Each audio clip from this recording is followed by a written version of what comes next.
Reluctant RECULTANT reluctant అంటే ఇష్టం లేని. స్క్రూటినైజ్ SCRUTINIZE స్క్రూటినైజ్ అంటే బాగా పరిశీలించడం. బినావలెంట్ BENOVALENT బినావలెంట్ దయగల.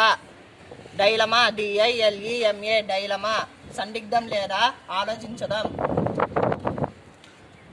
లైక్ చేయండి, షేర్ చేయండి, సబ్స్క్రైబ్ చేయండి, కామెంట్